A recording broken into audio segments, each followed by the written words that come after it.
Man vs. Wild with Bear Grylls. मैं दुनिया के कोने कोने में गया हूँ, दुनिया की सबसे खतरनाक जगहों का सामना किया है। चलो चलो चलो, मेरे साथ रहो, मेरे साथ रहो। ये सफर मेरे लिए ही नहीं, मेरे साथ हर कदम पर बने रहने वाली मेरी डेडिकेटेड टीम के लोगों के लिए भी खतरनाक रहा। मेरी टीम और मुझसे हमेशा शो के अपने फेवरेट मोमेंट्स के बारे में पूछा जाता है, तो आज हम अपने 25 यादगार पल आपके लिए लाए हैं। मैन वर्सेस वाइल्ड के कई पल मेरे लिए यादगार हैं। उनमें से 25 को चुनना मेरे लिए बहुत मुश्किल है, लेकिन अब मैं शुरुआत करूंगा हेलीकॉप्टर से 9000 फीट की ऊंचाई से एक डेजर्ट आइलैंड पर छलांग लगाकर। मैजिक। जब बेयर एयरक्राफ्ट से नीचे कूदे तो हमने उस टापू को देखा। उस छोटे से टापू को देख के तो हमें ऐसा लगा जैसे ये कोई जेम्स बॉन्ड की फिल्म हो। हम दुनिया के कुछ खतरनाक दूर दराज के इलाकों में जा रहे हैं। सुमात्रा इंडोनेशिया में तो जमीन पर उतर पाना भी मुश्किल लग रहा था।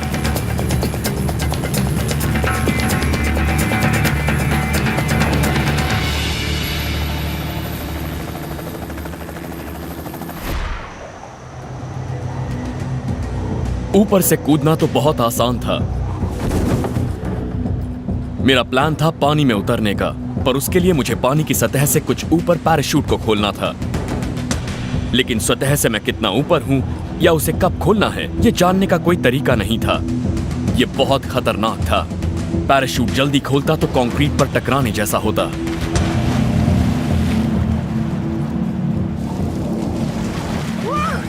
तो एंट्री ऐसे मारी जाती है। 24वें नंबर पर है वो मोमेंट जब मैंने मोंटाना में अब तक की सबसे खतरनाक चढ़ाई की थी। ये 200 फीट तो ऊंचा होगा ही, कम से कम। मैं एक बहुत ही गहरी खाई में फंसा हुआ था। वहां से निकलने का बस यही एक रास्ता था। मोंटाना के उस रेलवे ब्रिज की चढ़ाई को मैं आज तक की सबसे खतरनाक चढ़ाई मानता हूं।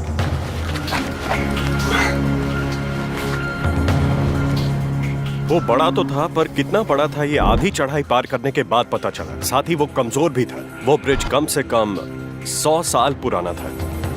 वो चढ़ाई बहुत मुश्किल थी। मेरी हालत खराब हो गई थी। पहले मैं अपने हाथों में और उंगलियों में खून का दौरा बना लूं। कहीं पर भी हाथ से पकड़ते या पैर जमाते वक्त बहुत ध्यान रखना होगा, बहुत केयरफुली करना होगा। हम बहुत ऊंचाई पर हैं। मुझे नहीं लगता कोई भी इंसान ऐसा होगा जिसे इस ऊंचाई पर डर ना लगता हो। ऊपर पहुंचने पर मुझे लगा मेरी मुसीबत टल गई, लेकिन तभी मुझे पता चला कि मेरे प्लान में एक बहुत बड़ी गड़बड़ थी। अब मैं इसके ऊपर कैसे पहुंचने वाला हूं? मैं रेलिंग पर पैर फंसाकर उसके सहारे वहां तक पहुंचना चाहता था।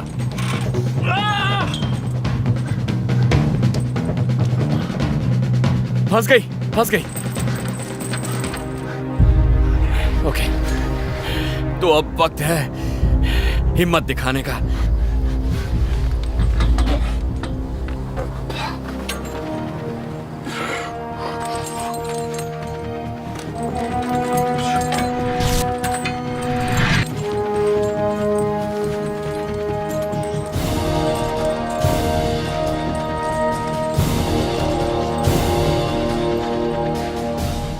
पहुंच गया। मैं बहुत डरा हुआ था। हाथ कांप रहे हैं। मेरे हाथों की हालत से मेरे डर का अंदाजा हो जाएगा। बेलीज में जमीन के नीचे एक गहरी गुफा में मुझे मिली एक खाने की चीज, लजीज घिनौनी चीज। उन्होंने गुफा की दीवार से लटके एक अजीब से कीड़े को देख लिया। जरा ये देखिए। उन्हें लगा कि वो कीड़ा खाने लायक है। इतना खतरनाक दिखने वाला कीड़ा शायद ही आपने कभी देखा होगा। देखिए कितना बड़ा है ये एक व्हिप स्कॉर्पियन है जो बिच्छू और मकड़े का क्रॉस होता है। जरा मैं इसे पकड़ने की कोशिश करता हूं। बेयर ग्रिल्स की खास टेक्निक, पत्थर उठाओ और दे मारो। पकड़ लिया।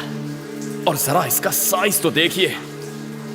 मैंने कहा इसके पैर तो तोड़ लो, उन्होंने कहा जरूरत नहीं है। समझ में नहीं आ रहा इसे खाना कहां से शुरू करूं।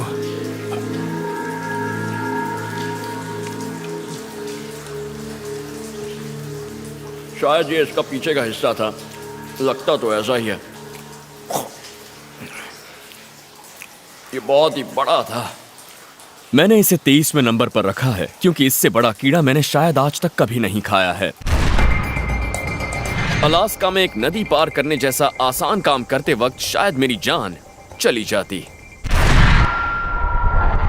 ठीक है, मैं इसके ऊपर से नदी पार कर लेता हूँ। वहां पर कैनियन के आर पार एक बड़े पेड़ का तना पड़ा था। उसे देखकर तो यही लग रहा था कि वो नहीं हिलेगा। उससे तो एक ट्रक भी लटकाया जा सकता है। यकीन करेंगे वो तना गिर गया। उम्फ! मैं आज भी इसे देखता हूं तो रोंगटे खड़े हो जाते हैं।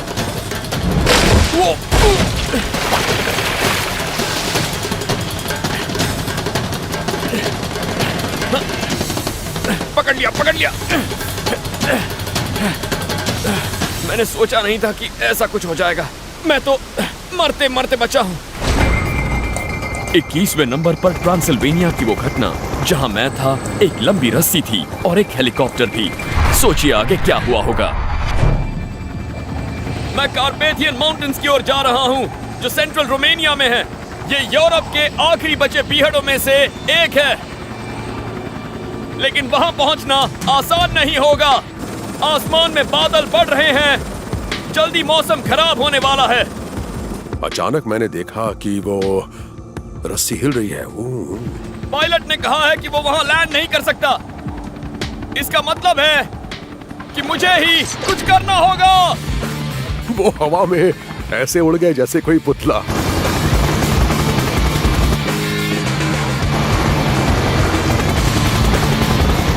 मैं वो दिन नहीं भूल सकता। मैं एक हेलीकॉप्टर के नीचे लटक रहा था जो करीब 150 किलोमीटर की रफ्तार से ट्रांसिल्वेनिया के पीहड़ों के ऊपर से गुजर रहा था।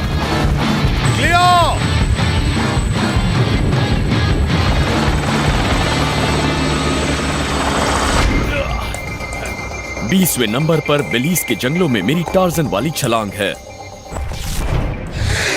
जरा इसकी गहराई तो देखिए।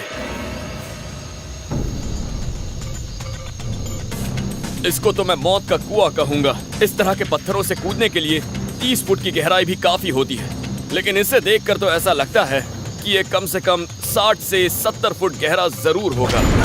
इसे पार करने का सिर्फ एक ही तरीका था। मैं बहुत वक्त से ये करना चाहता था और आज मौका मिला था। मैंने इस पर अपना पूरा वजन डाल दिया है और ये टिका हुआ है। चलिए अब कोशिश करते हैं। कोई नहीं जानता था कि क्या होने वाला है। इसे करने के लिए हिम्मत और दमदार कलेजा होना चाहिए।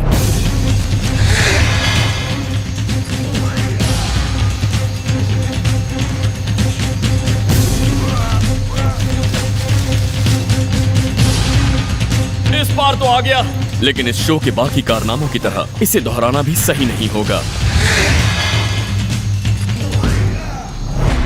19वें नंबर पर वो पल जब मुझे सहारा रेगिस्तान में पहुंचना था, और वो भी बहुत जल्दी। ऐसी जगहों पर आराम से कार चलाना मुझे बहुत पसंद है। लैंड रोवर करीब 50 किलोमीटर की रफ्तार से चल रही थी और वहां की रेत भी सॉफ्ट नहीं है। अगर हमने इस गर्म रेत में रफ्तार धीमी की तो टायर धंस जाएंगे और हम यहीं फंस जाएंगे। इसीलिए जैसे ही ड्राइवर इशारा करेगा मुझे कूद जाना होगा।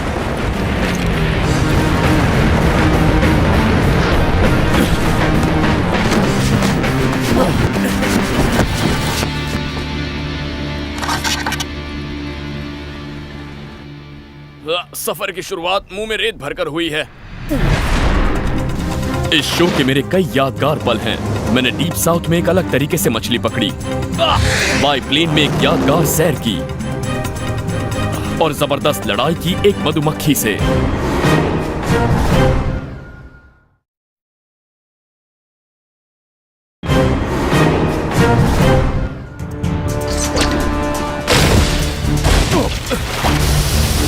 मैं हूं बेयर ग्रिल्स और आपका फिर से स्वागत है मेरे 25 यादगार पलों में। 18वें नंबर पर है टेक्सास में रस्सी से उतरने की वो खतरनाक कोशिश।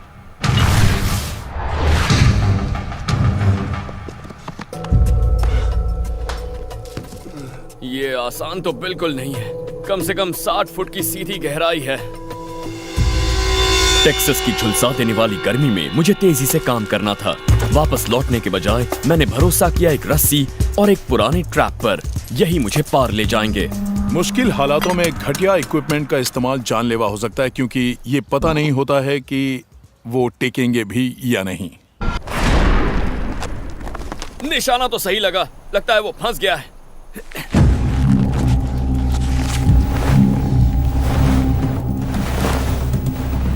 मैंने ये पल चुना क्योंकि आज सोचता हूं तो डर लगता है। वहां कुछ भी हो सकता था।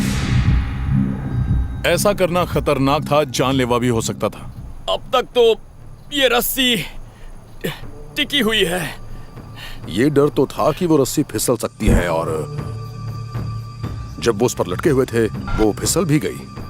अभी तक तो इस रस्सी ने साथ दिया है।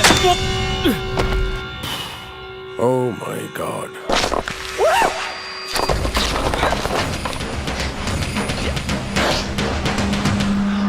एंकर बहुत ही गलत जगह पर फिसल गया।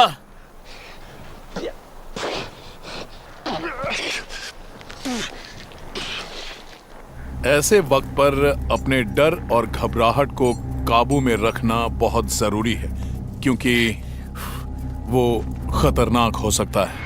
17वां पल है वियतनाम की वो घटना जब पानी ने मुझे अपनी ताकत का नमूना दिखाया। ऐसे खतरनाक बीहड़ों में हालात पलक झपकते ही बदल सकते हैं। रुको रुको, यहाँ पानी का लेवल बढ़ रहा है। वहां उस झरने को देखो। वहां पहले से ज्यादा पानी आने लगा है। हमें इस पानी से फौरन बाहर निकलना चाहिए। ऐसे में रिस्क बहुत ज्यादा बढ़ जाता है, वो भी अचानक से। पानी का लेवल हर सेकंड बढ़ता ही जा रहा था। मुझे पता था हमें जल्दी कुछ करना होगा। ऊपर आ जाओ, ऊपर आ जाओ, जल्दी जल्दी, कम ऑन। नदियों में बाढ़ अचानक आती है। पानी का लेवल देखते देखते लगातार बढ़ता ही चला जाता है। देखो देखो देखो, वो झरना देखो। पहले उसमें से इतना पानी नहीं आ रहा था, लेकिन अब लग रहा है जैसे कोई बांध टूट गया हो। ऊपर से हवा भी बहुत तेज चल रही है। मैंने ये क्लिप चुनी क्योंकि मैं एक अचानक आने वाली बाढ़ देखना चाहता था। वो देखिए, और आखिरकार मेरी इच्छा पूरी हुई। कुदरत की ताकत कभी भी पलटवार कर सकती है, आपको आपकी औकात दिखा सकती है। अब इस नदी में जाना खतरे से खाली नहीं होगा। हम जंगल की ओर लौटेंगे। नंबर 16 पर वो घटना जब मुझे मोंटाना में अपनी जान बचाकर भागना पड़ा। उनकी अकल घास चरने गई थी। हम इस टनल के अंदर से जाएंगे। इसके ऊपर से जाने के बजाय अंदर से जाएंगे तो काफी वक्त बचेगा। ठीक है, मान लिया, ये एक बहुत बुरा आइडिया था। रुको रुको, लेकिन ये पल मेरी लिस्ट में इसलिए है क्योंकि ये वाकई बहुत इंटरेस्टिंग था। हमें जाना होगा। चलो चलो चलो चलो, मेरे साथ रहना। भागो।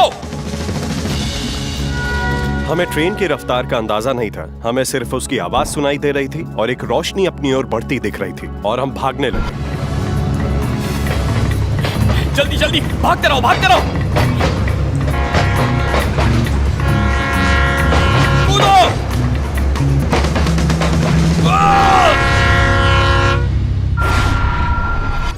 15वें नंबर पर है आग जलाने वाला एक मजेदार पल।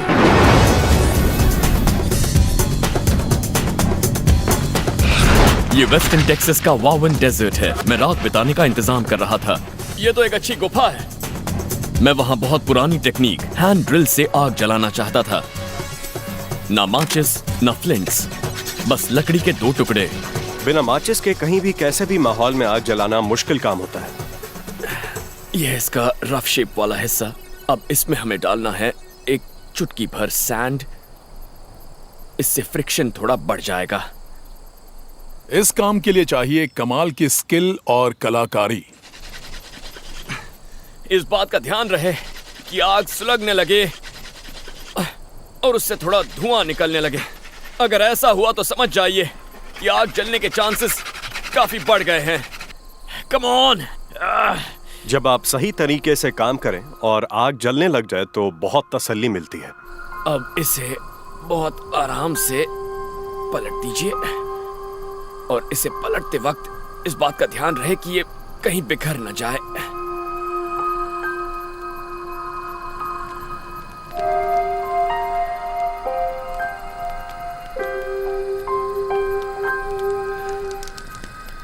ये देखिए, सुलग गई। आप ये चाहें कितनी भी बार कर लें, पर आग जलाने की अपनी एक अलग खुशी होती है। मोरक्को में किया ये ब्रेकफास्ट बहुत ही गंदा था, इसीलिए इसे हमने नंबर 14 पर रखा है। कई झिंगूर हैं, कुछ टिड्डे हैं और कुछ पतंगे भी हैं। हाँ, इनके अलावा इसमें एक टिड्डा भी है। इन्हें एक साथ मसल दीजिए इस तरह।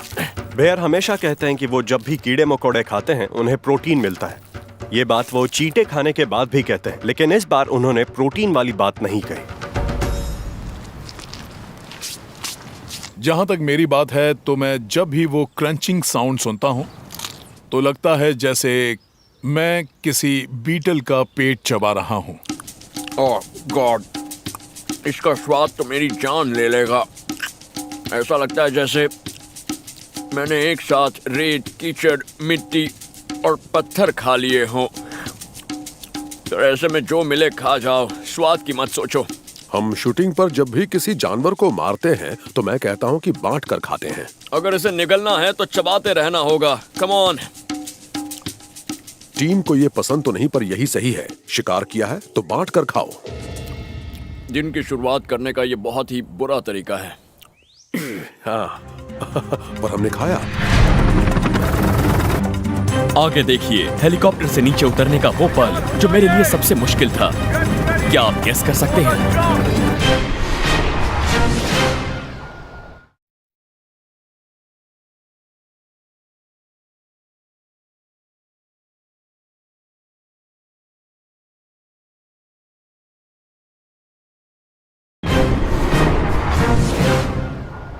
कोई और रास्ता नहीं है, मुझे कूदना होगा। मैं हूं बेयर ग्रिल्स और आपका फिर से स्वागत है मेरे 25 यादगार पलों में। अब तक मैंने एक से एक घिनौनी चीजें खाई हैं। कई बार गिरा हूं, जान बचाकर भागा भी हूं। इतना कुछ करने के बाद भी हमारी गिनती अब तक आधी ही खत्म हुई है। अब बारी है नंबर 13 की और यह है वो खतरनाक पल जो करने के लिए मैं पूरी तरह तैयार नहीं था। तूफान उसे हिलाते हैं, भूकंप उसका सीना चीरते हैं और ज्वालामुखियों के मुंह से लावा निकलता है। ये है ग्वाटेमाला।